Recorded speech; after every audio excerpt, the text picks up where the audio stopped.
कौन बनेगा नेता। नगर निगम के चुनाव पास आने वाले थे। पूरे कानपुर शहर में टिकट को लेकर मारामारी शुरू थी, लेकिन सबसे ज्यादा चर्चा में वार्ड नंबर 40 की सीट थी। वो इसलिए क्योंकि इस बार वहां की सीट महिला के लिए आरक्षित थी। अब सवाल ये था कि चुनाव लड़ेगा कौन।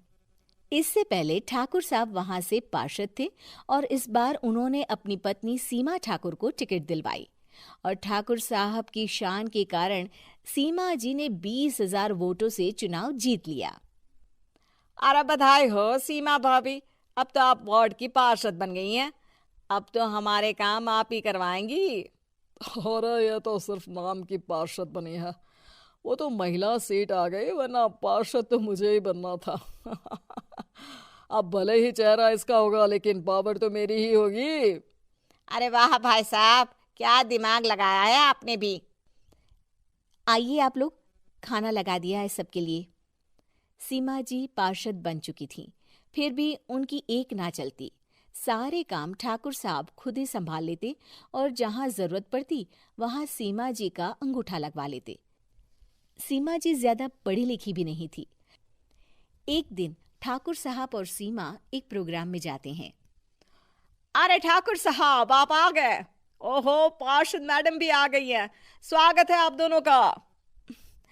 लगता है हमारे पार्षद फंड का सही इस्तेमाल हो रहा है। चलिए अब उद्घाटन करते हैं। ये लीजिए ठाकुर साहब कैची, आप ही सबसे पहले प्रवेश कीजिए। सब लोग आगे निकल जाते हैं और सीमा जी पार्षद होने के बावजूद भी पीछे खड़ी रह जाती हैं। वो देखती हैं कि वेलकम बोर्ड पर उनका नाम है, लेकिन महिला होने के कारण कोई उनका सम्मान नहीं कर रहा। अगले दिन एक आदमी उनके घर आता है। अरे ठाकुर साहब नमस्कार। कल ना हम नोटिस किए कि हमारा घर तो अवैध है और नगर निगम वाले उसे तोड़ने आ रहे हैं। अरे कुछ कीजिए ना ठाकुर साहब। देखो भाई, मैं तो ज्यादा कुछ कर नहीं सकता, पर अगर तुम सबकी जेब गर्म कर दो तो कुछ हो सकता है। कुल मिलाकर 4 लाख लगेंगे। अरे 4 लाख ठाकुर साहब? अरे भाई, मैं अपने लिए नहीं मांग रहा हूँ। दरोगा है, इंजीनियर बाबू है, बड़े साहब है, सबको देना पड़ता है ना थोड़ा थोड़ा। बोलो है मंजूर? तभी वहां अचानक सीमा जी आ जाती हैं। अरे ये आप क्या कर रहे हैं? पहले इन्हीं लोगों से तो आपने वोट मांगे, अब इनसे ही पैसे ले रहे हो। अरे चुप रहो तुम, तुम्हारा काम है सिर्फ अंगूठा लगाना, तुम वही किया करो। मुझे दूसरे काम तुम मत सिखाओ, समझी? और तुम ना जाओ, अब पैसे लेकर आओ, वरना जेसीबी किसी भी वक्त आती होगी। सब कुछ ऐसे ही चलते रहता है। एक दिन सीमा जी और ठाकुर साहब को एक लोकल मीटिंग में बुलाया जाता है। वहां पर कई और अधिकारी लोग भी मौजूद रहते हैं। अब मैं चाहूंगा कि ठाकुर साहब हमारे बीच 2 शब्द कहें। मेरे प्यारे भाइयों और बहनों, आज मेरा सौभाग्य है कि मैं आप सबकी सेवा दिन रात कर पा रहा हूं। आपने मेरी पत्नी को भारी मतों से जिताया है, इसलिए मैं आप सभी का शुक्रगुजार हूं। मैं आप सबसे वादा करता हूं कि हमेशा की तरह हमारे वार्ड में किसी को कोई तकलीफ नहीं आने दूंगा। सभी लोग तालियां बजाने लगते हैं। अब मैं माननीय पार्षद मैडम को स्टेज पे बुलाना चाहूंगा। अपने नाम को बुलाया सुनकर सीमा जी एकदम चौंक जाती है। उन्हें बिल्कुल उम्मीद नहीं थी कि इतनी बड़ी जगह उन्हें मंच पर बुलाया जाएगा। जैसे तैसे वो मंच पर चढ़ती हैं। ऊपर जाते ही सीमा जी को सारी पुरानी बातें याद आ जाती हैं कि किस तरह उनके पति उन्हें कभी भी आगे बढ़ने नहीं देते और उनके नाम से गलत काम करते हैं। वो बोलने लगती हैं। मैं आपके वार्ड की पार्षद सीमा हूं। आप में से बहुत कम लोग ही मुझे जानते होंगे, क्योंकि इससे पहले मुझे कभी ऐसा मौका ही नहीं मिला। सारे मौके मेरे पार्षद पति यानी आपके ठाकुर साहब ही लेते रहे, लेकिन आज ये मौका मुझे मिला है तो मैं इसे ऐसे ही नहीं जाने दूंगी। मैं आपको ये बताना चाहती हूँ कि आपके ठाकुर साहब मेरे नाम की आड़ में गैर कानूनी काम करते हैं, जिस पर अंगूठों के निशान मेरे होते थे। इसीलिए मैं अपनी गलती मानती हूँ और आज अपने पद से इस्तीफा देती हूँ, ताकि आगे से कोई गलत काम ना हो पाए। अब फैसला आप सबके हाथ में है कि आप हमें क्या सजा देना चाहते हैं। सीमा जी की बातें सुनकर ठाकुर साहब के चेहरे का रंग उड़ जाता है और वो शर्म से मुंह नीचा करके वहां से चले जाते हैं और पद से इस्तीफा देकर ही सही सीमा जी अपने आप में आत्मविश्वास महसूस करती हैं।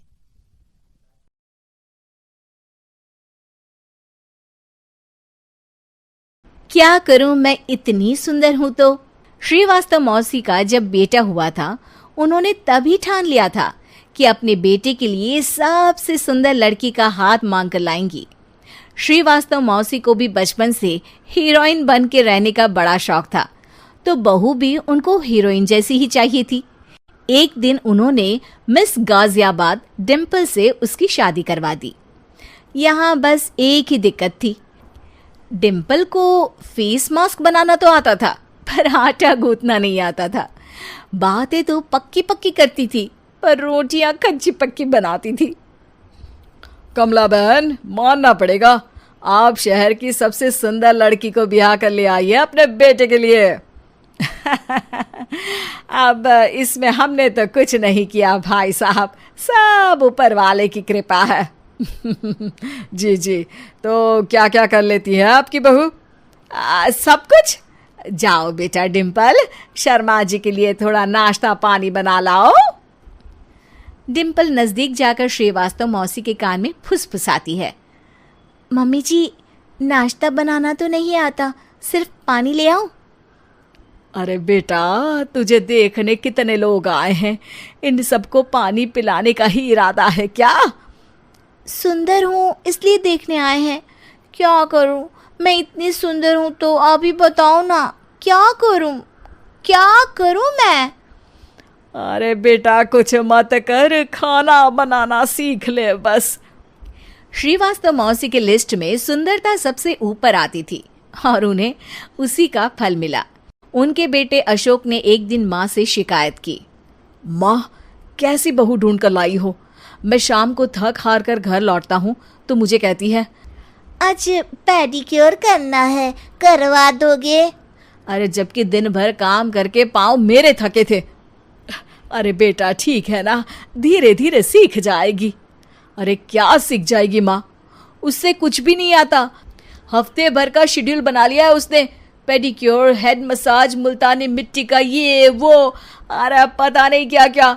अरे मुझे तो नाम भी नहीं आते। देख बेटा, खाना बनाना, सब्जी काटना, ये सब सीखा जा सकता है, पर सुंदरता नहीं सीखी जा सकती। इतनी सुंदर बहू मिली है, फिर भी तू खुश नहीं है, कैसा बेटा है तू? श्रीवास्तव मौसी का मानना था कि समय रहते बहू सब सीख जाएगी, पर मिस गाजियाबाद से शादी कराने के बाद घर का जो नाम हुआ है वो जरूरी है। अरे सबकी बहू खाना बना लेती है, हमारे घर में तो काम वाली दीदी भी है, पर हमारे घर में जितनी सुंदर बहू है ना, उतनी किसी के घर में नहीं। ऐसा श्रीवास्तव मौसी सबको कहती रहती। फिर एक दिन वो हो गया जो नहीं होना चाहिए था, डिम्पल को पिंपल हो गया।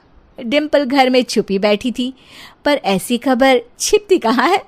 शर्मा जी घर में अपने बेटी की शादी का न्योता देने आए तो उन्होंने पूछ लिया, अरे आज आपकी बहू नहीं दिख रही? हाँ, वो ना थोड़ा काम में बिजी है, आती ही होगी।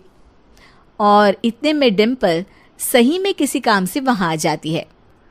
बस शर्मा जी की नजर पड़ जाती है डिम्पल के पिंपल पर, जो उन्हें चांद पे दाग जैसा लगता है। पूरे शहर में बात फैल जाती है कि डिम्पल को पिंपल हो गया है। ये दिक्कत काफी गंभीर थी और श्रीवास्तव मौसी को पता था कि अगर ऐसा चलता रहा तो उन्होंने जो हासिल किया था सब मिट्टी में मिल जाएगा। उन्होंने फट से डिम्पल को अपने कमरे में बुलाया।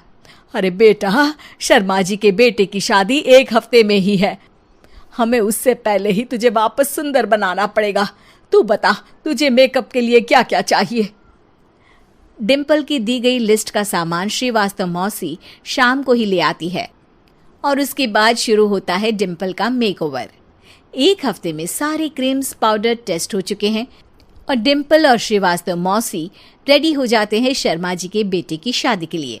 शादी के दिन डिम्पल बहुत सुंदर लग रही थी।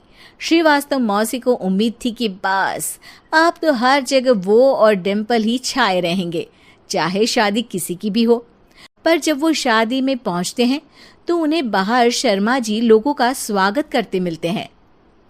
अरे कमला जी, सही समय पर आई हैं। आप ही का इंतजार था। हमने भी हमारे बेटे के लिए मिस अहमदाबाद ढूंढी है।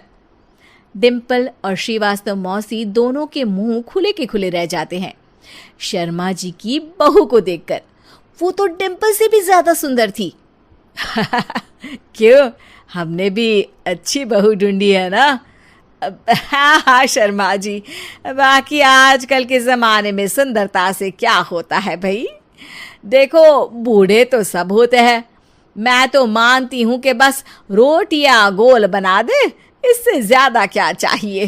सुंदरता का क्या है, ढल जाती है, पर गुण वो हमेशा रहते हैं। अरे वाह वाह, इतना बड़ा ज्ञान आपको कोई गुरु भी नहीं देता जितना बड़ा ज्ञान आपको एक छोटे से पिंपल से मिल गया। अगले दिन जब अशोक डिम्पल से बात कर रहा होता है, कल शादी में मिस अहमदाबाद के बाद सब मिस गाजियाबाद यानी तुमको ही देख रहे थे। क्या करूं, मैं इतनी सुंदर हूं तो आप ही बताओ क्या करूं। क्या करूं मैं तो कहती हूँ कि घर का कोई काम कर या फिर बाहर अपने लिए कोई काम ढूंढ ले। है क्या कहा माँ जी? हाँ जी, सुंदरता का क्या है।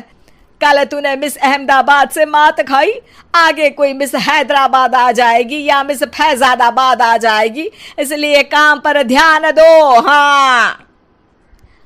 और कुछ महीनों बाद, अरे बहू, काम करने के बाद तू सुंदर नहीं, अति सुंदर हो गई है।